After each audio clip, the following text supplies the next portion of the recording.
Okay, we're inside now.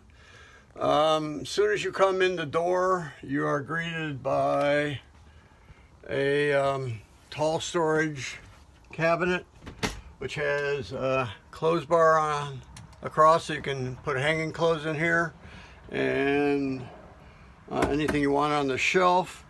And there's a smaller compartment for other things. And below that, there's a small cubby, like I envision kicking my shoes off and putting them in there when I come in the trailer to keep the trailer cleaner. This is the gas electric refrigerator, and for a unit this size, this is an unusually large refrigerator freezer, which is something I really liked about it. It's got an automatic function on it that when you're driving down the road, it's running off of the propane, and when you are parked and plugged in at a campsite, it automatically switches over to 120.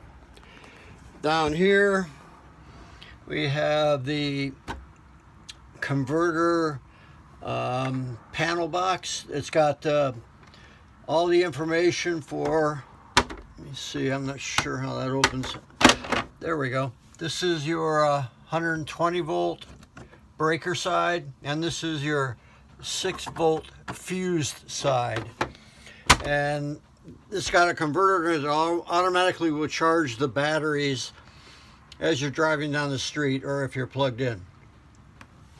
This is a battery shutoff switch that totally isolates the battery from anything, so that you don't have some drain on the battery that you might not be aware of.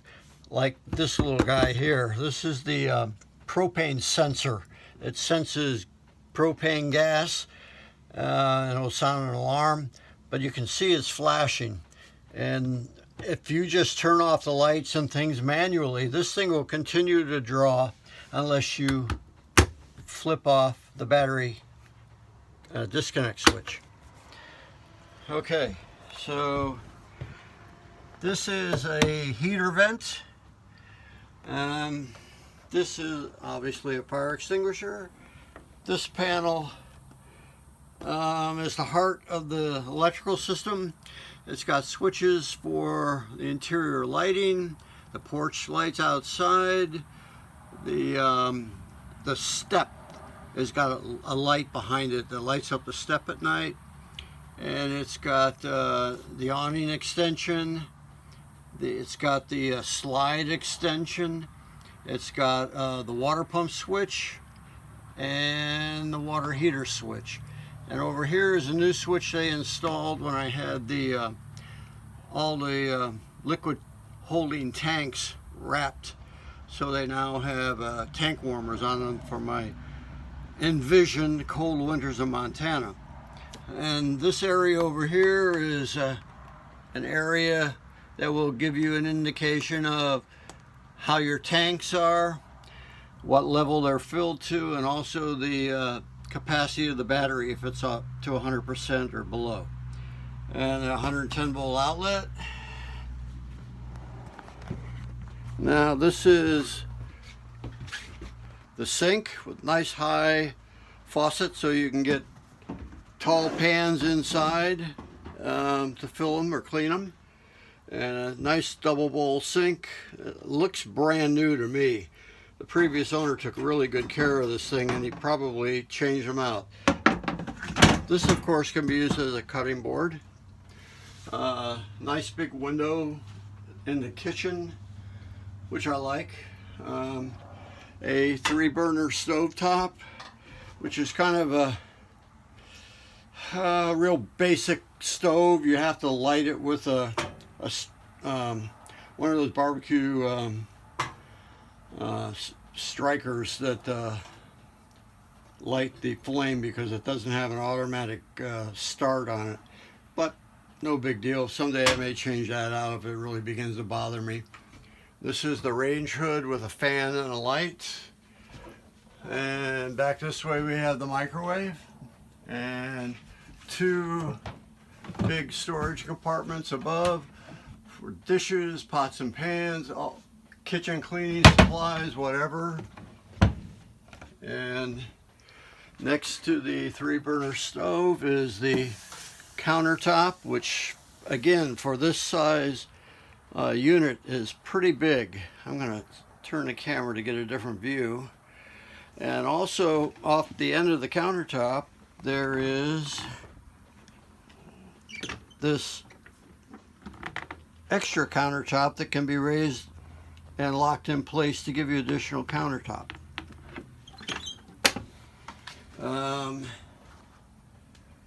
This is the entertainment center with a TV. It swings back this way for viewing from bed, and it swings out this way for viewing from the couch, which I'll show you later. The controller for the entertainment system, it turns on the TV, the speakers for inside and outside the unit. It's got a CD, DVD player. It's also Bluetooth, so I can, like I said before, use my phone to play music. It's got a USB input port and a, what do they call that? I can't remember. It's also got an auxiliary input here, so you can plug in a device if you don't have Bluetooth on it. And below that is your satellite and cable hookup, and another 120 volt outlet. And this is a little charging center here. It's got a 12 volt cigarette lighter port and a USB port for charging your phone, whatever.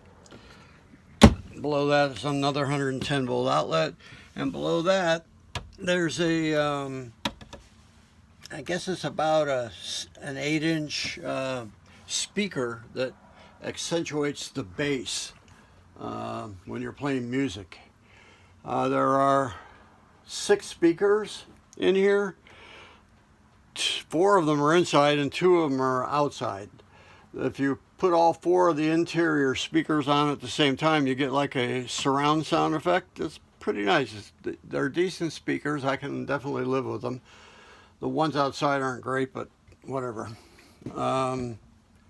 This is a hanging wardrobe cabinet for more hanging things, like a little bed table there, and another flat area that you can put things on. I don't know, books or whatever you want to put there. This is the controller for the mattress, which is a heated mattress, which is kind of nice, especially when I think about some of the nights in Montana and how they might be. This is a folding table that goes in front of the couch so that you can use it to double as a dinette. Put the table up, sit on the couch, and eat your meals if you want. There is the big window that I told you about. It's in front of this unit. That's unusual in a rig this size. The storage above, a couple of opening cabinets up there, and the same thing on this side as far as a wardrobe and the bedstand and that other flat area. Another window here, and there is storage under the bed, as well as drawers, 3 drawers down here for additional storage. A lot of storage in this thing, and that's why I liked it. This is the slide with the sofa. This is in now, and even in you can see, well, I don't know how well you can tell on the video, but there's still quite a bit of floor space here. It's real easy to move around. You can use everything in this trailer with the slide in. You don't have to be parked someplace and have to slide out to get to the kitchen to cook lunch, for instance, or to use the bathroom on the road. Just pull over, open the door, and use it. It's got two nice LED reading lights. The couch jackknifes open and makes a smallish bed. Two adults would have to be really good friends to use it, but two grandchildren would fit pretty well. And there's cup holders on both sides. And this is also the emergency escape window. This is the air conditioner, and I believe it's the optional 15,000 BTU unit, which is cold enough to give me a Montana winter in the summer down here. It's ducted throughout the unit. You have the AC and the heat vents all through the unit, rather than just having the air conditioner blow. Oh, I didn't show you this, but this is the TV antenna. No big deal, but it has an antenna. It also has, two air conditioning vents in the ceiling here, and also a vent open to the outside. This is good when you have the fantastic vent that I'm going to show you here shortly. If you have that running to draw air out, it will draw air in this vent and out the fantastic vent, and creates a nice air movement in here. All right. Up there, I can't see what the camera is looking at, but there is a smoke detector and two more of the inside surround sound speakers. There's another of the speakers, and there's another one. Two over the bed and two over the couch. Okay, and a thermostat for the heat and the air conditioning. This is the bathroom. First thing you'll notice is a big skylight up there above the shower. This allows a taller person to actually shower in here without a problem with headroom. Everything in here is very clean. This the prior owner was known to Palm Beach RV, and they said he took real good care